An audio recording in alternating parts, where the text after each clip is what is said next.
So we're going to clean these fish fairly quickly because it's pretty hot today. And I'm going to use recycled cardboard from the bait boxes that I got from my friends at Fishing Fanatics, and it'll make it easier for me to do the cleanup when we're done. All right, here we go.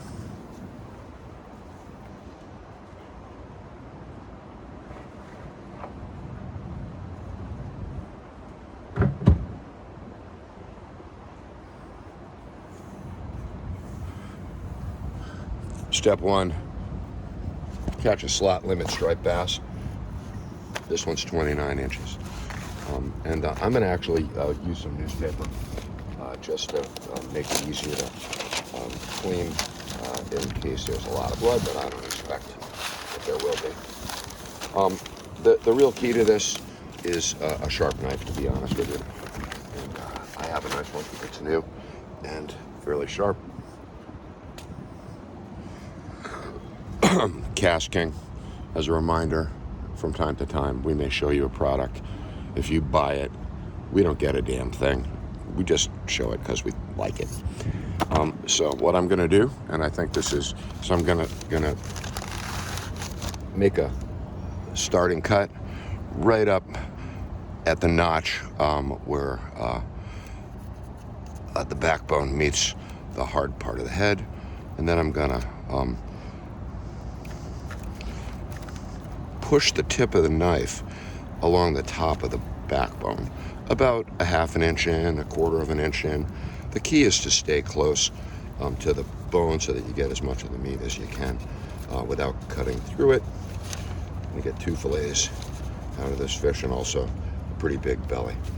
So it's important as you get further down to be aware of the fact that if you push hard on the fish, stuff's likely to come out, and if it does, you want to make sure that you stay away from it and keep it away from your fillets. I'm going behind the striper's anal pore, pushing the knife all the way through, and now I'm gently pointing towards the bone in a sort of a gentle seesaw to make sure that I get as much of the meat as possible as far down. Now the next step is to starting from that cut that I did, and cut without, if you can, opening the belly, to cut around here behind the fin,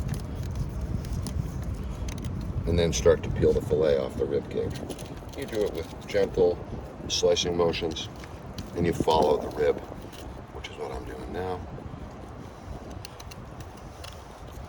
until this fish is fairly fresh. I caught it yesterday. It was in the cooler overnight. It's gone through rigor and then relaxed. And there we go. Now, I'm going to take some more of the meat off this fish carcass, but I first want to just put this someplace cold. So I'll be back in a second.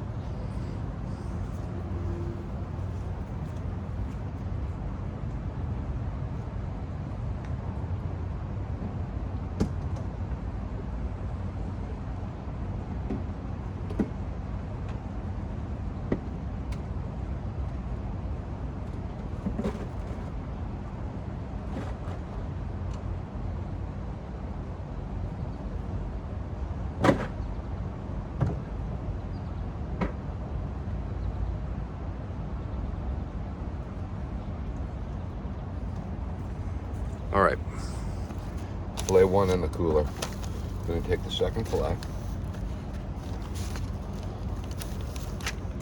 and do the same thing. I think you can pretty much see. I'm going to make an initial cut right here, which I'm going to follow back that way eventually. And I'm going to also trim back a little bit behind this hard bone in the head. There are a lot of folks who would love to have striper head to make soup, but I'm not going to do it today because it's too hot to be cooking in the boat. I think it's a good day for sashimi, and ceviche, neither of which require me to turn on the gas.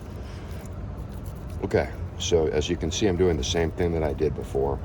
A guiding cut above the backbone. You can see it there. You don't have to be dramatic. It really helps, again, if the knife is very sharp. I'm pushing the scales out of the way as I do this. We're going to skin the fish when we're done. Once I'm behind the anal pore, which I am, I can push through and do what I did before, which is to just sort of saw and take as much of the tail meat off as I can. There we go.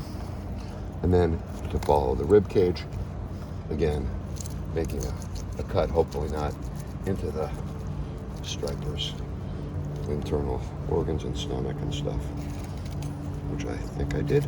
Okay. And then pull this.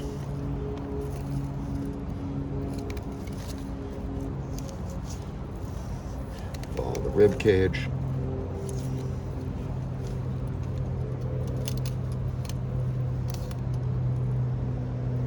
Trim it down as far towards the belly as you want, but I usually just stop there because I'm going to take the belly separately. And then, again, down as far as you can. And there you go. Fairly good fillet. Be right back.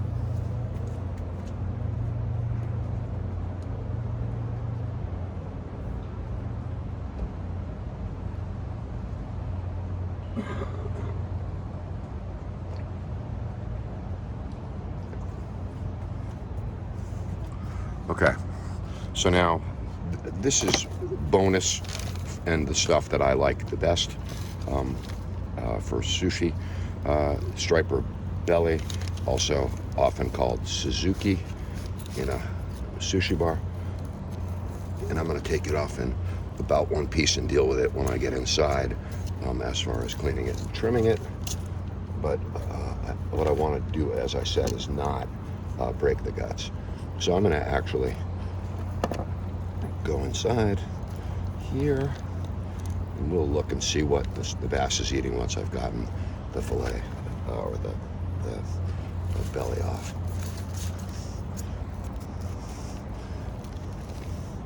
I could trim this a little more if I wanted to, but I'm not going to go crazy. As I said, it's hot today. And you can see I would have made a pretty big mess on the deck if I hadn't done this. If you want to make friends on a boat, try to minimize the mess if you can. All right, now there's a couple of interesting questions, but first I think we're going to take this piece of the bass as well.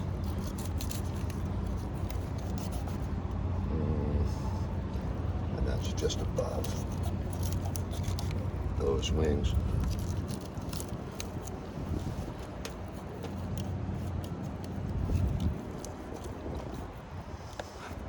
We'll keep this separate.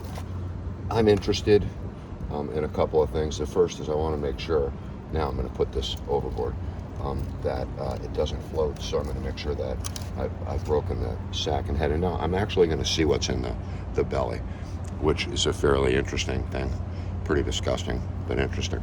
I think we're going to be surprised at what we find. Yeah, no, we're not. If you look, you'll see that this striper has been eating squid, and there's a lot of it in him. And that isn't a surprise. That's what we fed him, and that's what's around that and butterfish. Step next is to fillet and release this fish. So I'm going to put it back in the water where it will feed the crabs, the bottom fish, and the lobsters that live underneath this boat. Here we go. Now, quick cleanup, and you'll see why I really like using the cardboard. No blood on the deck, at least not yet. Certainly none of mine. Very little, really, really messy cleanup at this point, although that's pretty disgusting. All right, I have 2 more pieces of bass, and I'm going to deal with this in about 2 minutes. I'm going to go take what the last step, which is going to be to skin the fish. I'm going to put them in bag. All right, be right back. keep these in a little tray. Skinning is pretty straightforward, but it's important to do it right.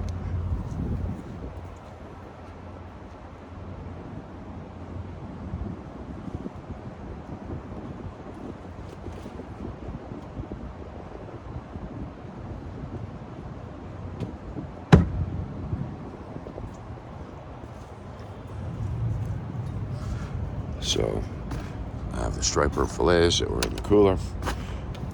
We just took.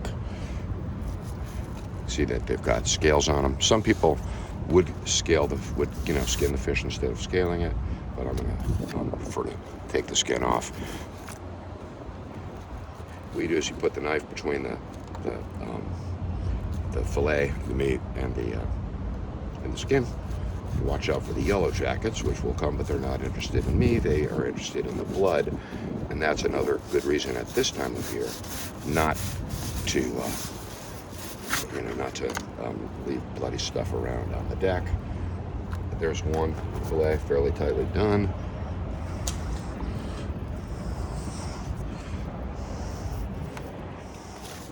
And again, I don't like yellow jackets, but they don't bother me. They're here just for the easy, moist salt and fat and protein. And I won't bother them if they don't bother me. From time to time, there have been a lot of them when I was doing this, and that's not as much fun as it might sound. So, because of that, we're going to move these guys indoors fairly quickly, and then we're going to cook up some dinner tonight and make some ceviche for later on.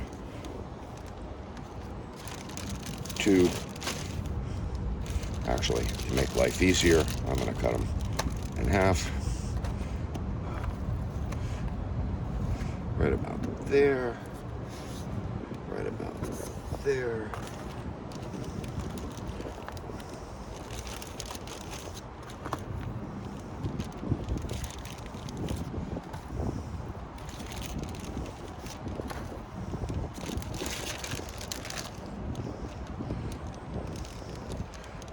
Four striped bass fillets.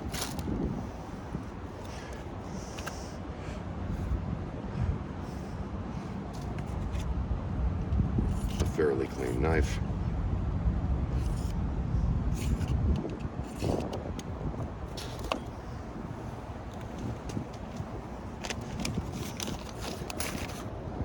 This is the part you don't usually see people do, and that's clean up.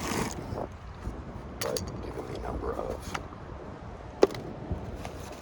bees I just saw, I think we want this dry as soon as possible. Get off the boat. This off the boat.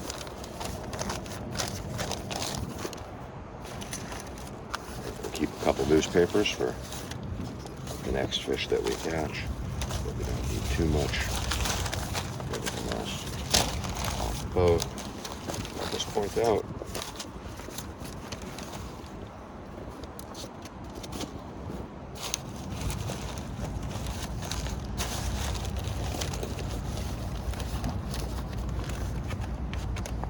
that's it.